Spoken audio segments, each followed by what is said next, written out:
Hello दोस्तों, आज हम ये रिलेशन प्रूव करेंगे जो फिगर दिखाई दे रहा है। इससे पहले मैंने जो करंट मिरर पे जो है वीडियो बनाया था, मैंने करंट मिरर पर जो है यहीं पे जो है स्टॉप कर दिया। तो मैंने कहा था मैं नेक्स्ट जो है इसको प्रूव करूँगा नेक्स्ट लेक्चर में। तो आज हम इसको प्रूव करेंगे। ये बहुत ही इंपॉर्टेंट रिलेशन है। तो इसमें जो है I1 I2 और IN जो है ये प्रूव करेंगे बराबर होगी I reference upon 1 + n upon beta.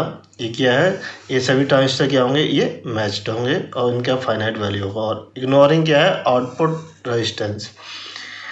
अगर आउटपुट रेजिस्टेंस जो इग्नोर करते तो तब तो ये रिलेशन इग्नोर नहीं करते, तो उसके जो है डिफरेंट रिलेशन होते हैं, वो मैं बताऊंगा। तो मैं इसे प्रूव करूंगा। तो इसके पहले मैं सबसे पहले ड्रा कर लेता हूँ फिगर। तो देखिए ये हमने फिगर ड्रा कर लिया है। तो हमें ये प्रूफ करना है। तो यहाँ पे कितने ट्रांजिस्टर ऐड किए गए, तो यहाँ पे जो करंट जो, क्योंकि यहाँ पे सभी बेस जो क्या क्या मर्ज मतलब एक साथ जो है कंबाइन किया गया, पहले कनेक्ट करके ऐड कर दिया गया है। तो यहाँ जो बेस करंट होगी वो हमारी क्या होगी, n टाइम्स ऑफ IV होगी। इसमें क्या जा रही होगी, ये IV करंट जा रही होगी। इसमें क्या होगी, ये I1 होगी और इसमें क्या होगी, ये IC है। क्योंकि हमने क्या माना है, transistor are matched. All transistor जितने भी हैं ट्रांजिस्टर, वो क्या है, क्वेश्चन देखा था सभी ट्रांजिस्टर मैच्ड है। इसलिए आपकी जो है मैच्ड में क्या रहता, आल ट्रांजिस्टर आर मैच्ड।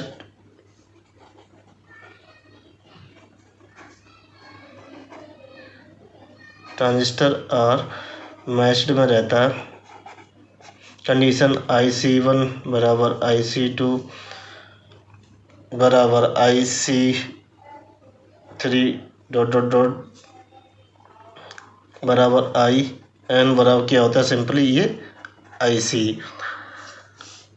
और ये β1 बराबर β2 बराबर β3 डॉट डॉट डॉट βN बराबर क्या होगा, सिंपली ये बीटा होगा। और जो सैचुरेशन करंट होगी IS1 बराबर IS2 बराबर IS3 डॉट डॉट बराबर ISN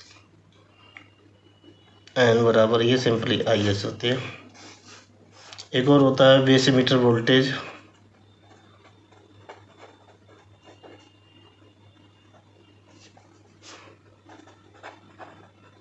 वो हो गया, क्या होंगे, बराबर होंगे, मैंने यहाँ लिख दिया। तो ये मान के हम चलते ही मैच्ड है। तो हम एनालिसिस जो I रेफरेंस होती है हमारी, तो ये तो जैसे ही आप ये मैच लिखोगे तो इसका मीनिंग यही होता है। मैंने यहाँ समझाने के लिए लिखा हुआ I रेफरेंस बराबर, देखिए क्या हो जाएगा, IC प्लस I1। यहाँ पे KCL लगा देते हैं। तो ये होगी हमारी एक इक्वेशन। अगर हम इसको नोड मान लें B पे, तो KCL एट नोड B पे, तो I1 बराबर हो जाएगा IV plus n times of IV।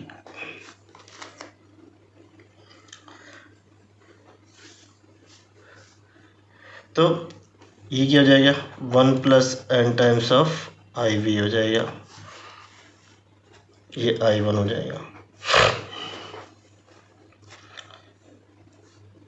तो यहाँ से I1 की वैल्यू यहाँ पुट कर देंगे, तो I रेफरेंस बराबर IC प्लस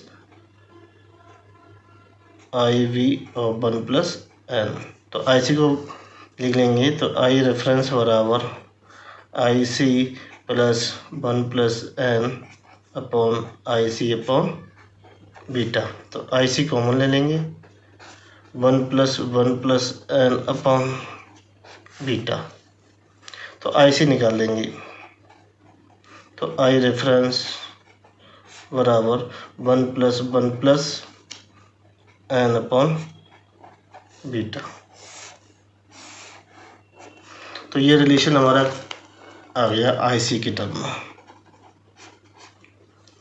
अब हमें निकालना क्या, ये प्रूव करना। तो हम ऑलरेडी लिख चुके हैं क्या, IC1 बराबर IC2 बराबर IC3 बराबर डॉट डॉट डॉट ICN बराबर क्या है, ये IC है। और ये IC बराबर क्या हो जाएगा, I reference upon 1 + 1 + n upon beta. ये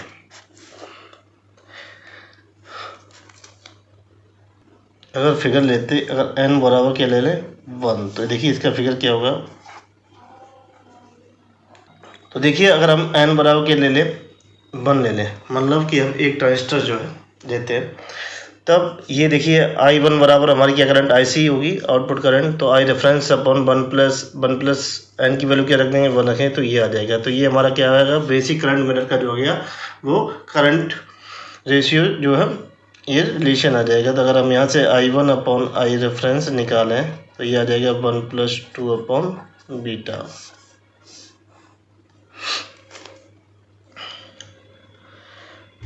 तो अगर हम n बराबर 3 ले लें, 3 ट्रांजिस्टर को पैरेलली कनेक्ट कर देंगे, तो देखिए यहाँ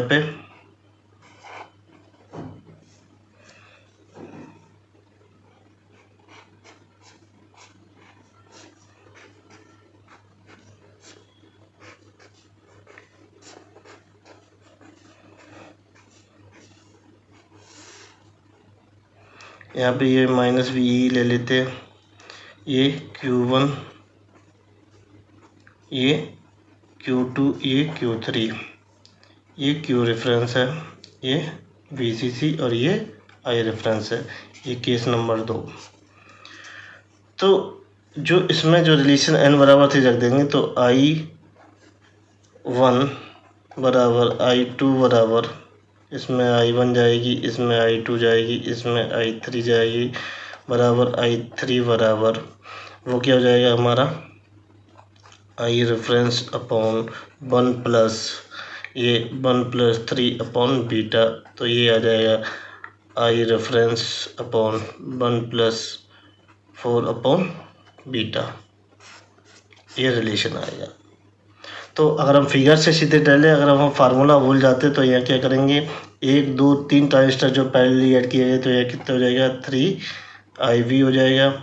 यहाँ कितना हो जाएगा IV हो जाएगा, क्योंकि एजम्पशन मान के चल रहे हैं कि ऑल ट्रांजिस्टर I1 हो जाएगा। और यहाँ पे क्या है, ये IC है। तो देखिए I रेफरेंस बराबर IC प्लस I1 की वैल्यू क्या हो जाएगी, यहाँ से I1 बराबर IV प्लस का 3IV बराबर ये 4IV होगा। तो यहाँ रख देते हैं, तो I रेफरेंस बराबर IC प्लस का 4IV। तो ये IC प्लस 4 ये लिख देंगे IC अपॉन बीटा। तो यहाँ से IC को बन जाएगा, तो 4 अपॉन बीटा। तो IC की वैल्यू आ जाएगी I reference upon 1+4 upon beta. तो मैंने ये पहले ही बताया था, जो IC करंट होगी वो I1 I2 और I3 के बराबर होगी। तो I1 बराबर I2 बराबर I3 बराबर ये IC बराबर ये I reference upon 1+4 upon beta. तो मैं ये समझाना चाह रहा हूँ, जब भी इस टाइप की आपको सर्किट मिले तो उससे घबराना नहीं, ये इम्पोर्टेंट केस है, वेरी वेरी इम्पोर्टेंट रिलेशन है। ज़्यादातर ये मिलेगा सर्किट में, इस तरीके से सर्किट वो दे दी, यहाँ पे फिर I1 I2 और I3 वो पूछेंगे। तो अब हम इसका जो है आउटपुट रेजिस्टेंस के बारे में जो है फार्मूला निकालेंगे। तो देखिए जो भी हमने एनालिसिस की है, इससे VJT जो है हमारा जो करंट मिरर था, उसमें हमने जो है वो निगलेक्ट किया था अर्ली इफेक्ट को। जब एक्चुअल में जो ट्रांजिस्टर होता है अर्ली इफेक्ट है, उसका R0 क्या होता है, फाइनाइट होता है। तो उसका कुछ ना कुछ जो है आउटपुट रेजिस्टेंस आता है, उसकी वैल्यू होती है R0। बेसिकली जो है जब वो एज्यूम इनफाइनाइट मान लेते हैं अर्ली इफेक्ट VA वाला, तो R0 बराबर क्या हो जाता है, उसका इनफाइनाइट हो जाता है। तो जो आउटपुट होता है वो change in output voltage upon change in output current होती है। आउटपुट वोल्टेज क्या होता है, वो VC होता है, या ऐसे लिख सकते हैं change in del VC upon del I0, ये आउटपुट करंट होता है। तो होता क्या है कि जो एज्यूम हमने पहले जो मानी थी, एज्यूम जो किया था, जो ट्रांजिस्टर का VA था, अर्ली वोल्टेज था, वो क्या था, इनफाइनाइट था। इसकी वजह से R0 हमारा क्या था, इनफाइनाइट था। तो अब हम जो एक्चुअल ट्रांजिस्टर होता है,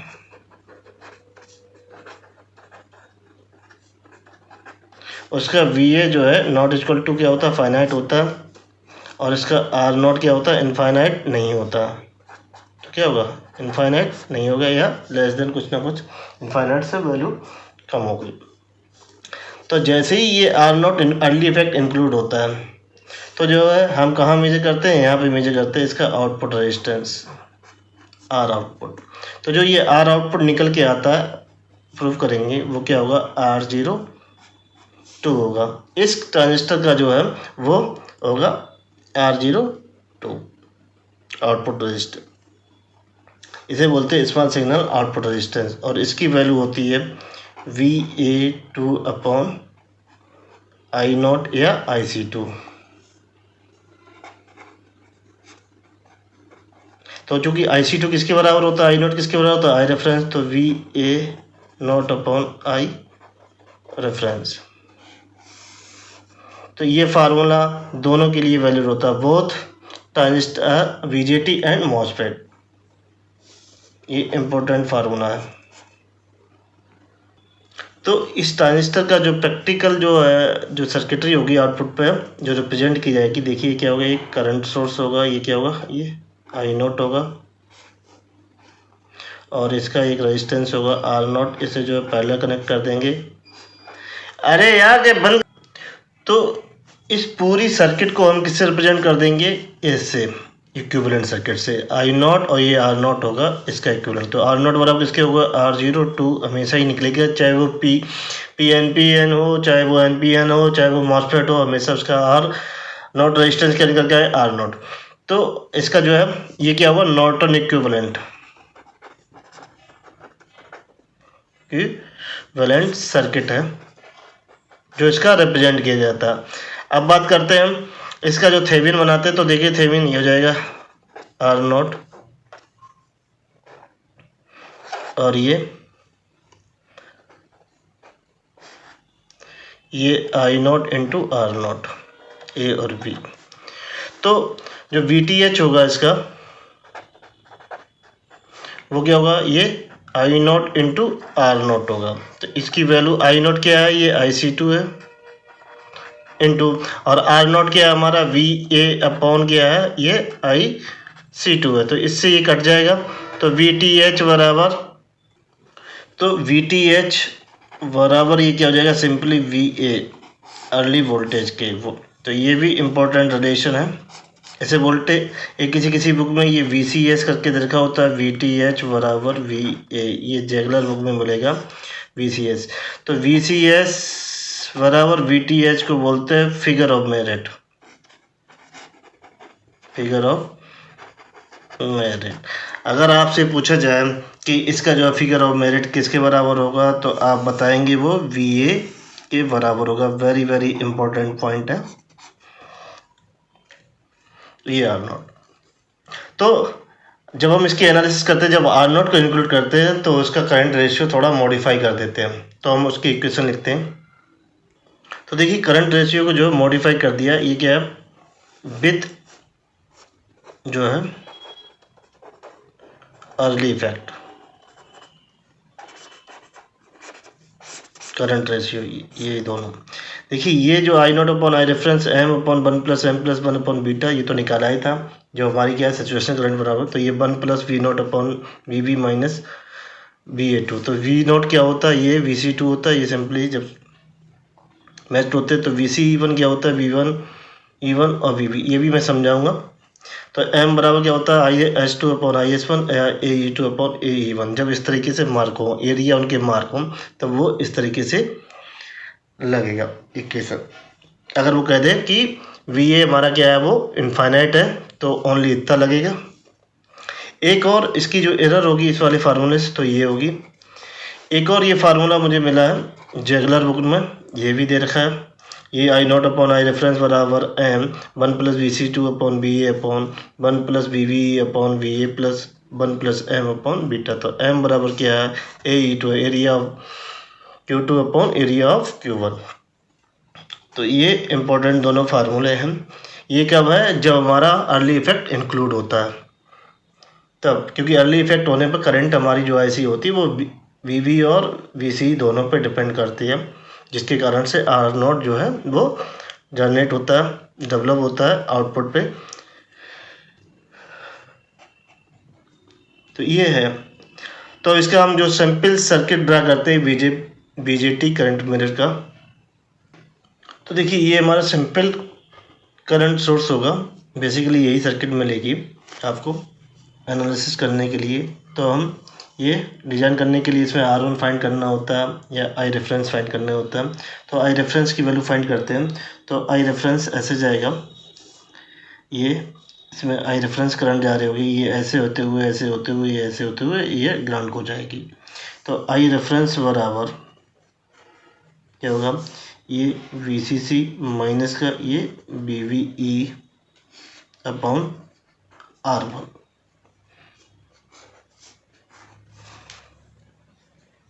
ओके, तो जो आई नॉट होगा करंट, आउटपुट करंट, वो क्या होगी, आई रेफरेंस की होगी, वो होगी VCC माइनस का VVE अपॉन R1 की होगी।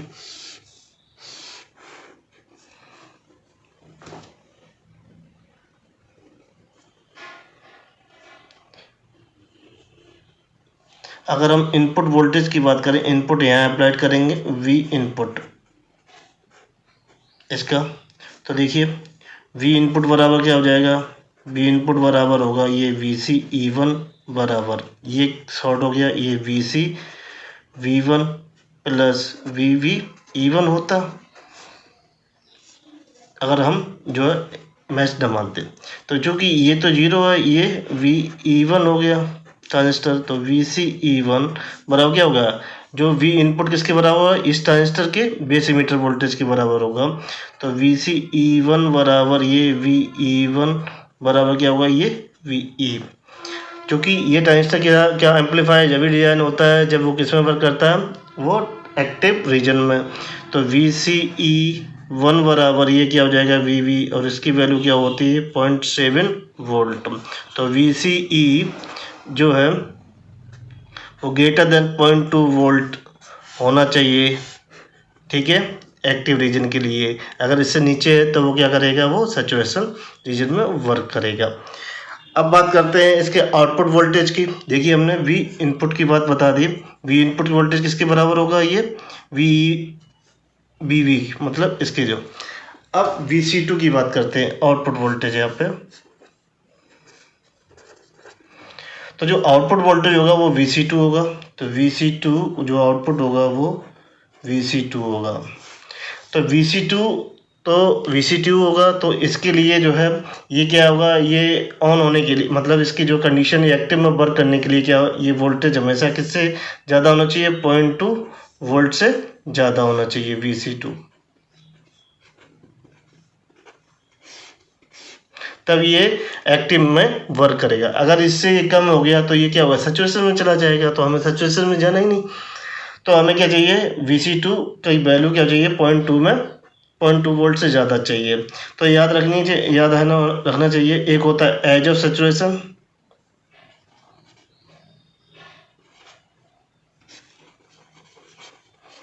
As of saturation. तो एज ऑफ सैचुरेशन जो वोल्टेज होता है, सैचुरेशन वोल्टेज जो VCE होता है वो होता है 0.3 वोल्ट। और जो डीप सैचुरेशन वोल्टेज होता है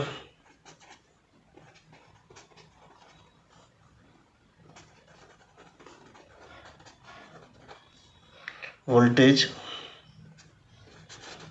वो VCE सैचुरेशन होता है, वो कितना होता है, 0.2 वोल्ट होता है। तो देखिए 0.2 वोल्ट से ये वाला वोल्टेज क्या होगा, वो ज़्यादा होगा। तो हम जो है VCE2 जो क्या मान लेंगे, वो 0.3 वोल्ट मान लेंगे एज ऑफ सैचुरेशन। तो ये देखिए इनपुट वोल्टेज हमने बता दिया, ये आउटपुट वोल्टेज बता दिया, ये आई रेफरेंस, और ये इसका रह गया है क्या, एक आउटपुट वोल्टेज हमें वो आउटपुट रेजिस्टेंस प्रूव करना R0। फिर देन उसके बाद हम ये क्वेश्चन सॉल्व करेंगे। अब नेक्स्ट वीडियो में हम उसकी जो है AC एनालिसिस करेंगे और आउटपुट इम्पीडेंस फाइंड करेंगे। यदि आपको हमारा वीडियो अच्छा लगे please like share subscribe my channel.